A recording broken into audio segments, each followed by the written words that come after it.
दोस्तों, स्वागत है आपका आपके अपने YouTube चैनल रोजगार प्लस एकेडमी पर। आज की क्लास में पॉलिटी से संबंधित सभी महत्वपूर्ण क्वेश्चन कराए जाएंगे और कृपया वीडियो को अंत तक देखें। अगर वीडियो अच्छी लगे तो वीडियो को लाइक करें और हमारे चैनल को सब्सक्राइब करें और ज़्यादा से ज़्यादा शेयर करें। चलो शुरू करते हैं आज की क्लास। संविधान सभा में संचालन समिति के अध्यक्ष कौन थे? Option A doctor Rajendra Prasad, option B Pandit Jawaharlal Nehru, option C doctor Bhimrao Ambedkar या option D doctor KM. Munshi. तो इसका सही आंसर होगा option A doctor Rajendra Prasad. Pandit Jawaharlal Nehru जो थे वो संघ समिति से संबंधित थे। संघ संविधान समिति और संघ शक्ति समिति से संबंधित कौन थे? पंडित जवाहरलाल नेहरू। जिनके भी आगे संघ लगा हुआ है उससे संबंधित कौन थे? पंडित जवाहरलाल नेहरू। डॉक्टर भीमराव अम्बेडकर जो थे वो प्रारूप समिति के अध्यक्ष थे और डॉक्टर के.एम. मुंशी जो थे वो कार्य संचालन समिति के अध्यक्ष थे।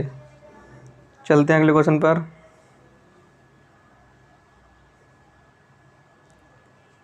मूल अधिकारों का प्रावधान कहाँ के देश से लिया गया है? Option A America, option B Ireland, option C दक्षिण अफ्रीका या ऑप्शन डी ब्रिटेन। तो इसका सही आंसर होगा ऑप्शन ए अमेरिका। जो मूल अधिकारों का प्रावधान है वो अमेरिका से लिया गया है। मूल अधिकार जो है हमारे बहुत ही ताकतवर होते हैं, इसीलिए सबसे ताकतवर देश से लिए गए हैं। सबसे ताकतवर देश कौन सा है? अमेरिका है। तो इसका सही आंसर क्या होगा? अमेरिका होगा। आयरलैंड से क्या लिया गया है? आयरलैंड से राज्य के नीति निर्देशक तत्व लिए गए हैं। और दक्षिण अफ्रीका से जो है वो संविधान संशोधन की प्रक्रिया हमारे संविधान में ली गई है। और ब्रिटेन से एकल नागरिकता और संसदीय प्रणाली ली गई है। मूल अधिकार भारतीय संविधान के किस भाग में वर्णित हैं? ऑप्शन ए भाग 2, ऑप्शन बी भाग 3, ऑप्शन सी भाग 4 या ऑप्शन डी भाग 4 का। तो इसका सही आंसर जो होगा वो ऑप्शन बी होगा, भाग 3। जो मूल अधिकार हैं वो भाग 3 में दिए गए। भाग 2 में क्या दे रखा है? नागरिकता दे रखी है। और भाग 4 में राज्य के नीति निर्देशक तत्व दे रखे हैं। और भाग 4 का में मौलिक कर्तव्य दे रखे हैं। नेक्स्ट, उपाधियों का अंत संविधान किस अनुच्छेद में वर्णित है? आपके ऑप्शन है, ऑप्शन ए अनुच्छेद 16, ऑप्शन बी अनुच्छेद 17, ऑप्शन सी अनुच्छेद 18 या ऑप्शन डी अनुच्छेद 19। तो इसका सही आंसर होगा ऑप्शन सी अनुच्छेद 19। भाग 17 में क्या दे रखा है? अस्पृश्यता का उन्मूलन।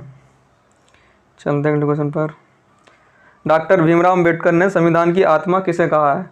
ऑप्शन ए प्रस्तावना को, ऑप्शन बी अनुच्छेद 32 को, ऑप्शन सी 42वें संविधान संशोधन को या ऑप्शन डी राज्य के नीति निर्देशक तत्व को। तो जो इसका सही आंसर होगा वो ऑप्शन बी होगा। डॉक्टर भीमराव अम्बेडकर ने अनुच्छेद 32 को यानी संवैधानिक उपचारों का अधिकार है उसको क्या कहा है? संविधान की आत्मा कहा है। जवाहरलाल नेहरू ने प्रस्तावना को संविधान की आत्मा कहा है। चलते हैं अगले क्वेश्चन पर। बलात्, श्रम और दासता कंद संविधान के किस अनुच्छेद में वर्णित है? ऑप्शन ए अनुच्छेद 21, ऑप्शन बी अनुच्छेद 23, ऑप्शन सी अनुच्छेद 24 या ऑप्शन डी अनुच्छेद 20।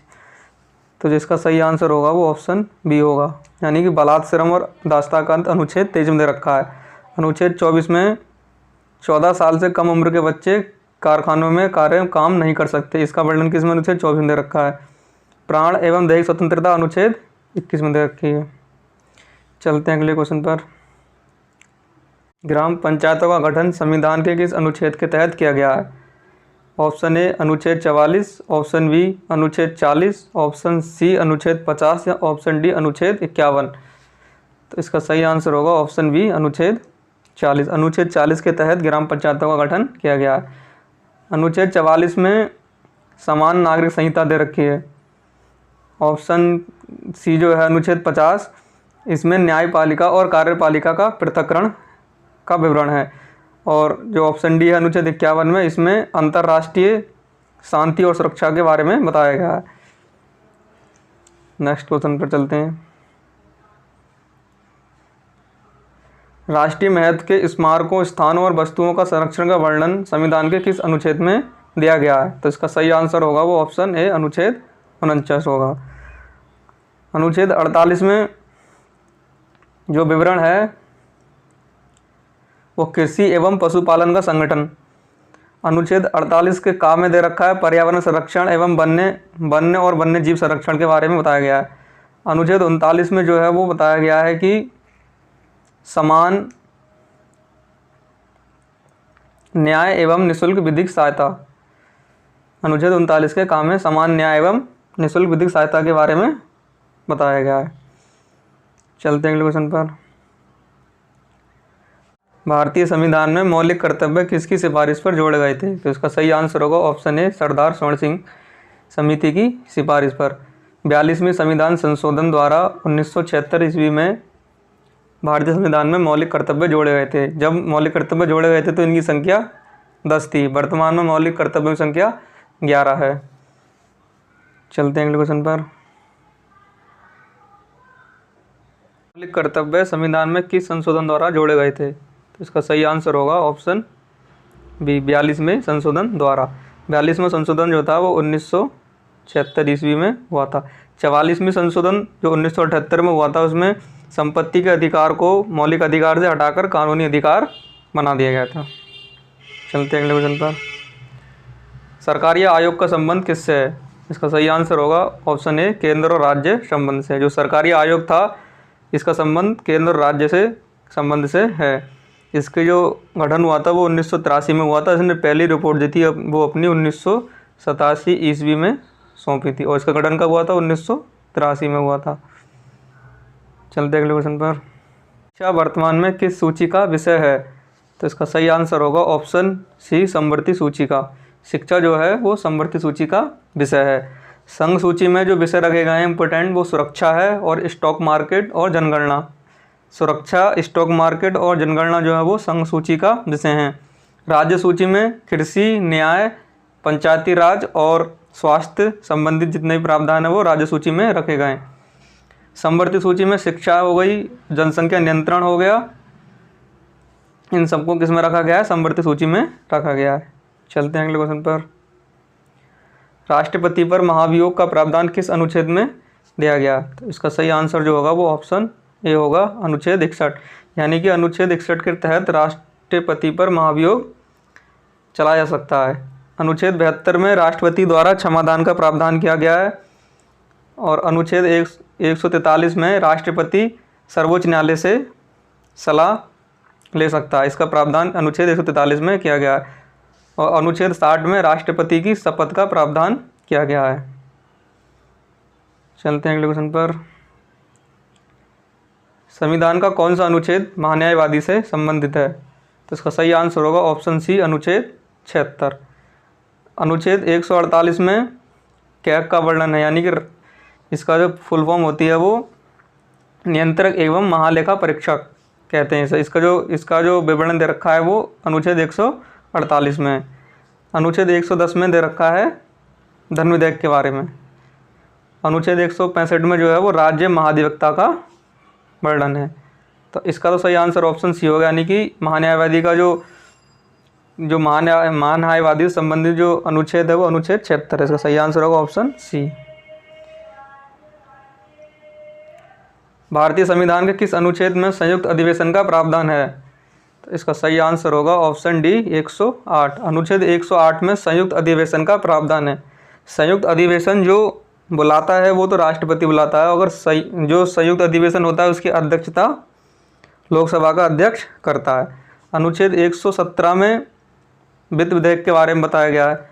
अनुच्छेद 123 में राष्ट्रपति का अध्यादेश जारी करने की शक्ति के बारे में बताया गया है और अनुच्छेद 143 में तो राष्ट्रपति की सलाह दे रखी है जो कि सुप्रीम कोर्ट से ली जाती है, उसके बारे में बताया गया है। चलते हैं अगले क्वेश्चन पर। उच्च न्यायालय किस अनुच्छेद के तहत रिट जारी करता है? तो इसका सही आंसर होगा ऑप्शन बी, अनुच्छेद 226। जो उच्च न्यायालय जो है वो अनुच्छेद 226 के तहत रिट जारी करता है और उच्च न्यायालय का गठन का प्रावधान अनुच्छेद 214 के तहत किया गया है। अनुच्छेद 231 में बताया गया है कि 2 या 2 से अधिक राज्यों के लिए एक ही उच्च न्यायालय हो सकता है और अनुच्छेद 233 में जिला न्यायाधीशों की नियुक्ति के बारे में प्रावधान किया गया है। चलते अगले क्वेश्चन पर। केंद्र राज्य के बीच वैधानिक शक्तियों का वितरण भारतीय संविधान के किस अनुच्छेद में दिया गया है? ये होगा वितरण।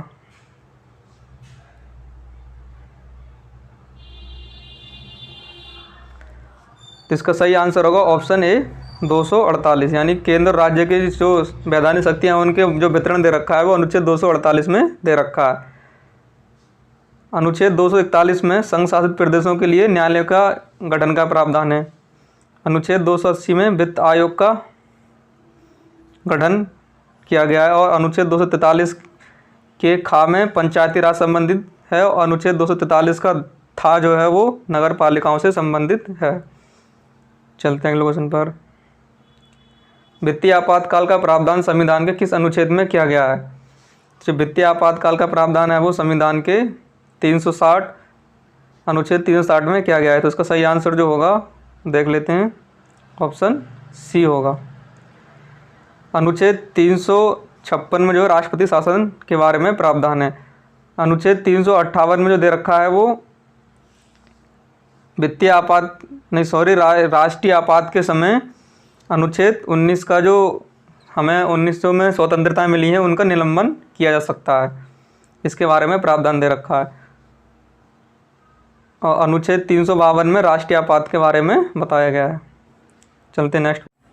राज्य और केंद्र शासित प्रदेशों के लिए राज्यसभा में सीटों का आवंटन किस अनुसूची में दिया गया है? तो इसका सही आंसर होगा ऑप्शन बी, चौथी अनुसूची में।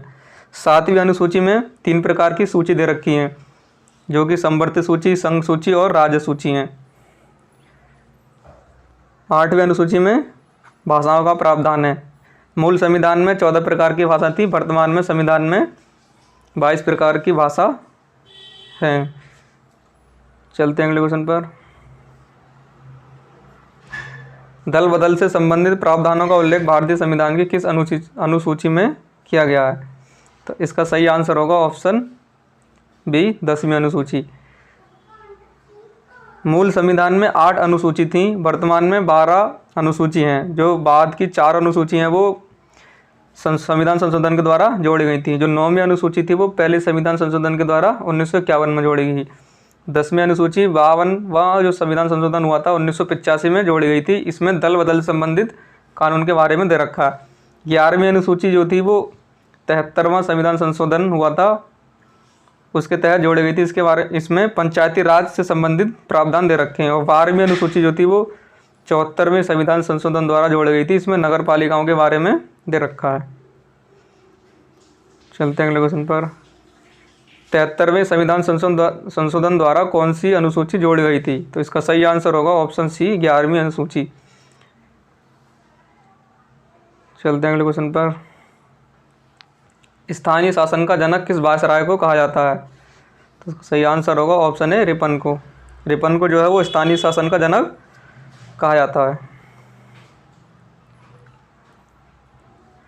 निम्नलिखित में से किस राज्य में विधान परिषद नहीं है? तो इसका सही आंसर होगा वो ऑप्शन बी होगा, मध्य प्रदेश में विधान परिषद नहीं है। तो कौन कौन से राज्य में विधान परिषद है? उत्तर प्रदेश, बिहार, कर्नाटक, महाराष्ट्र, तेलंगाना और आंध्र प्रदेश में विधान परिषद वर्तमान में है।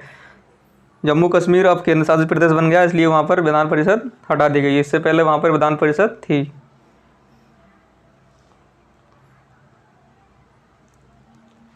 राज्यसभा के सदस्यों का कार्यकाल कितने वर्ष होता है? तो इसका सही आंसर होगा वो ऑप्शन होगा बी, 6 वर्ष। जो राज्यसभा के सदस्य होते हैं उनका कार्यकाल क्या होता है? 6 वर्ष होता है। राज्यसभा सदस्य बनने के लिए न्यूनतम आयु कितनी होनी चाहिए?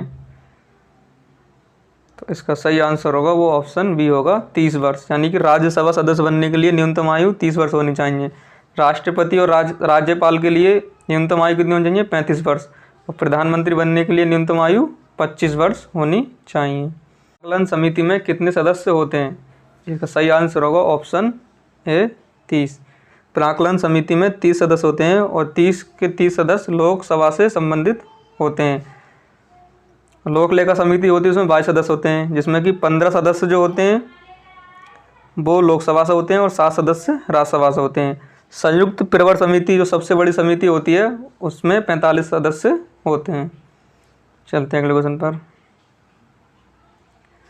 नई अखिल भारतीय सेवाओं के सृजन का अधिकार किसके पास है?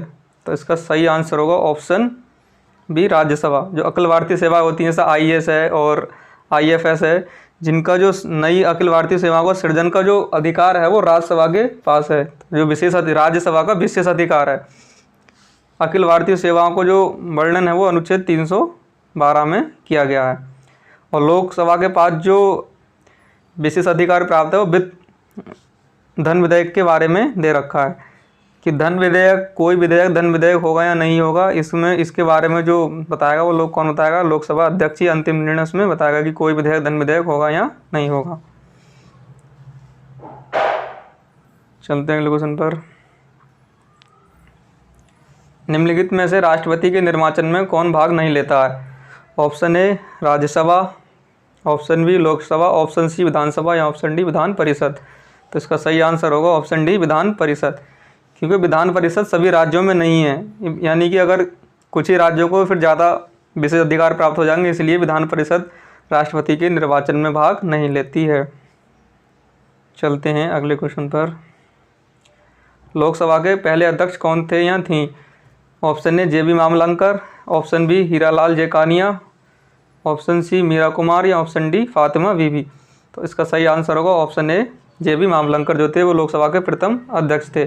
और लोकसभा की प्रथम महिला अध्यक्ष कौन थी? वो मीरा कुमार। राष्ट्रपति को शपथ ग्रहण कौन कराता है? ऑप्शन ए उपराष्ट्रपति, ऑप्शन बी राज्यपाल, ऑप्शन सी उच्चतम न्यायालय का मुख्य न्यायाधीश या ऑप्शन डी उच्च न्यायालय का मुख्य न्यायाधीश। तो इसका सही आंसर होगा वो ऑप्शन सी होगा, उच्चतम न्यायालय का मुख्य न्यायाधीश। संसद के दोनों सदनों की संयुक्त बैठक कौन बुलाता है? ऑप्शन ए राष्ट्रपति, ऑप्शन बी उपराष्ट्रपति, ऑप्शन सी लोकसभा अध्यक्ष, ऑप्शन डी मुख्य न्यायाधीश। तो इसका सही आंसर होगा वो ऑप्शन ए राष्ट्रपति। राष्ट्रपति जो है वो संयुक्त अधिवेशन बुलाता है। इसका जो प्रावधान है वो 108 अनुच्छेद में दे रखा है। और जो लोकसभा अध्यक्ष है वो इसकी अध्यक्षता करता है संयुक्त अधिवेशन की। अब तक 3 बार ही संयुक्त अधिवेशन बुलाया गया है। चलते हैं नेक्स्ट क्वेश्चन पर। उच्च न्यायालय का मुख्य न्यायाधीश किसको त्यागपत्र देता है? तो इसका सही आंसर जो होगा वो ऑप्शन ए राष्ट्रपति। जो उच्च न्यायालय का मुख्य न्यायाधीश होता है वो राष्ट्रपति को ही त्यागपत्र देता है। और जो उच्च न्यायालय का मुख्य न्यायाधीश होता है इसका शपथ जो कराता है वो राज्यपाल कराता है। ये बात ध्यान रखने की यहाँ पर, इसको राज्यपाल लगाकर गलत नहीं करें, क्योंकि उच्च न्यायालय का जो मुख्य न्यायाधीश होता है उसका जो त्यागपत्र है वो राष्ट्रपति को देता है और इसकी शपथ राज्यपाल कराता है। चलते हैं अगले क्वेश्चन पर। राज्य विधान परिषद के गठन की व्यवस्था संविधान के किस अनुच्छेद में की गई है? तो इसका सही आंसर होगा वो ऑप्शन है अनुच्छेद 169, यानी कि राज्य विधान परिषद गठन की व्यवस्था अनुच्छेद 169 में की गई है। राज्यसभा का प्रावधान संविधान किस अनुच्छेद में किया गया है? Option A 79, option B 80, option C 81, option D 93। तो इसका सही आंसर होगा वो ऑप्शन बी होगा।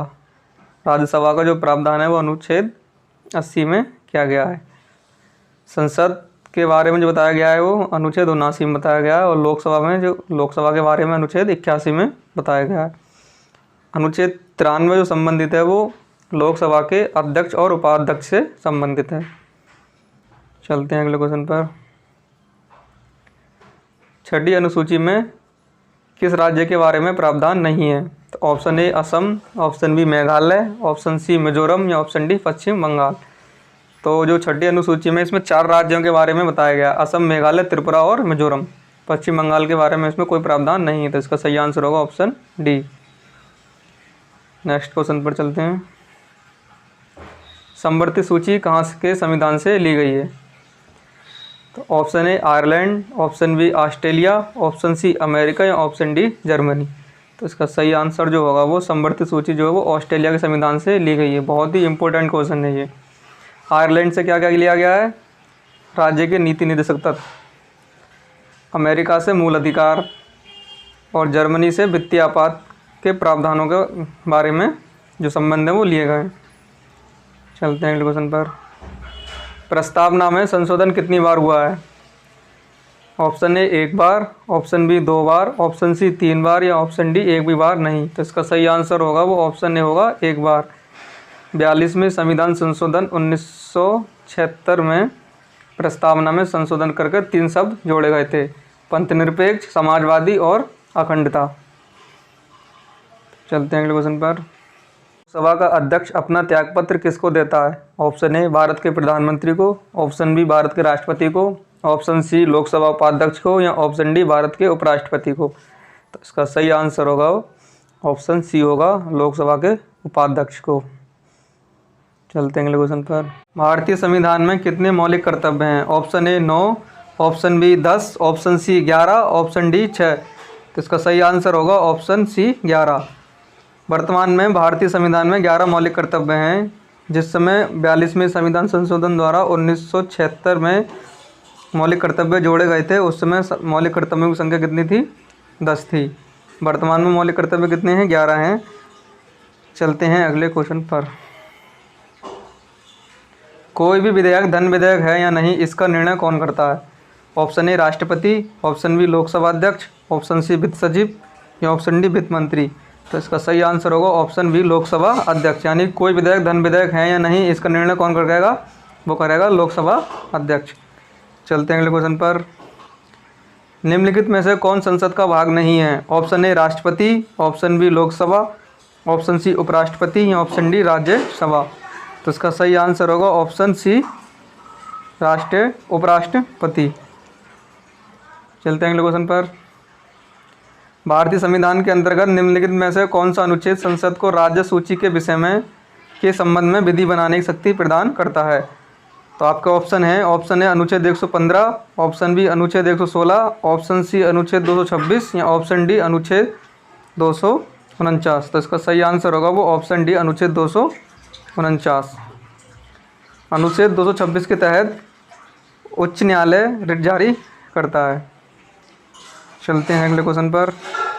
भारतीय संविधान कैसा है?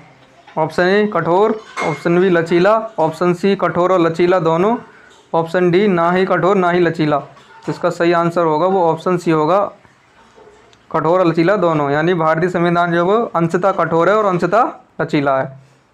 चलते हैं नेक्स्ट क्वेश्चन पर। त्रिस्तरीय पंचायती राज प्रणाली स्थापित करने की अनुशंसा सर्वप्रथम किसने दी थी? तो इसके ऑप्शन है, ऑप्शन ए अशोक मेहता समिति, ऑप्शन बी बलवंत राय मेहता समिति, ऑप्शन सी सरकारिया आयोग, या ऑप्शन डी एल.एम. सिंघवी समिति द्वारा। तो इसका सही आंसर होगा वो ऑप्शन बी होगा, बलवंत राय मेहता समिति त्रिस्तरीय। और जो अशोक मेहता समिति है वो 2 स्तरीय थी। सरकारिया आयोग जो था केंद्र और राज्य संबंध है, केंद्र और राज्य के संबंध से संबंधित है। चलते हैं नेक्स्ट क्वेश्चन पर। राज्यसभा किसके द्वारा भंग की जा सकती है? ऑप्शन ए राष्ट्रपति द्वारा, ऑप्शन बी उपराष्ट्रपति द्वारा, ऑप्शन सी मंत्रिपरिषद द्वारा, ऑप्शन डी उपरोक्त में से किसी के द्वारा नहीं। तो राज्यसभा जो है वो स्थायी सदन है। इसका प्रावधान अनुच्छेद 80 में किया गया है, ये कि इसे भंग नहीं किया जा सकता। तो इसका सही आंसर होगा ऑप्शन डी होगा, यानी कि किसी के द्वारा भंग नहीं की जा सकती। चलते हैं नेक्स्ट क्वेश्चन पर। भारतीय संविधान के अंतर्गत निम्नलिखित में से किसे मूल अधिकारों का संरक्षण माना गया है? ऑप्शन ए संसद को, ऑप्शन बी राष्ट्रपति को, ऑप्शन सी प्रधानमंत्री को, या ऑप्शन डी न्यायपालिका को। तो जो भारतीय संविधान में मूल अधिकार दे रखे हैं भाग 3 में 12 से 35 तक उनका संरक्षण है वो न्यायपालिका करती है। उच्च न्यायालय जो है वो 226 के तहत रिट जारी करता है यदि कोई हमारे मूल अधिकारों का उल्लंघन करेगा तब। और जो उच्चतम न्यायालय यानी सुप्रीम कोर्ट है वो अनुच्छेद 32 के तहत रिट जारी करता है। 5 प्रकार की रिट होती हैं। तो इसका सही आंसर होगा वो ऑप्शन डी होगा। चलते हैं अगले क्वेश्चन पर। भारत के संविधान के अंतर्गत निम्नलिखित में से किसको राज्यों की सीमा को परिवर्तित करने की शक्ति प्राप्त है? तो इसका जो ऑप्शन दे रखे हैं, ऑप्शन ए संसद को, ऑप्शन बी लोकसभा को, ऑप्शन सी राष्ट्रपति को, या ऑप्शन डी सर्वोच्च न्यायालय को। तो इसका सही आंसर होगा वो ऑप्शन ए होगा, संसद को। यानी कि संसद को किसी भी राज्य की जो सीमा है उसको परिवर्तित करने की शक्ति प्राप्त है। चलते हैं नेक्स्ट क्वेश्चन पर। भारत के संविधान की प्रस्तावना में कितने प्रकार के न्याय की व्यवस्था की गई है? ऑप्शन ए 2 प्रकार के, ऑप्शन बी 3 प्रकार के, ऑप्शन सी 5 प्रकार के, ऑप्शन डी 4 प्रकार के। तो जो इसका सही आंसर होगा वो ऑप्शन बी होगा, 3 प्रकार के न्याय। यानी भारतीय संविधान जो प्रस्तावना है उसमें 3 प्रकार के न्याय की जो व्यवस्था की गई है। कौन कौन से न्याय? सामाजिक न्याय, आर्थिक न्याय और राजनीतिक न्याय। और 5 प्रकार की स्वतंत्रता संविधान की प्रस्तावना में दी गई है। चलते हैं अगले क्वेश्चन पर। किसी राज्य में राज्यपाल की नियुक्ति संविधान के किस अनुच्छेद के तहत होती है? ऑप्शन ए अनुच्छेद 155, ऑप्शन बी अनुच्छेद 213, ऑप्शन सी अनुच्छेद 156 या ऑप्शन डी अनुच्छेद 161। तो इसका सही आंसर होगा वो ऑप्शन ए होगा, अनुच्छेद 155। यानी कि जो राज्यपाल की नियुक्ति राष्ट्रपति करते हैं वो अनुच्छेद 155 के तहत करते हैं। अनुच्छेद 213 में राज्यपाल के अध्यादेश जारी करने की शक्ति का प्रावधान है। यहाँ पर हमारी वीडियो जो है वो कंप्लीट होती है। अगर वीडियो अच्छी लगी हो तो वीडियो को लाइक करें, शेयर करें और सब्सक्राइब करें। धन्यवाद।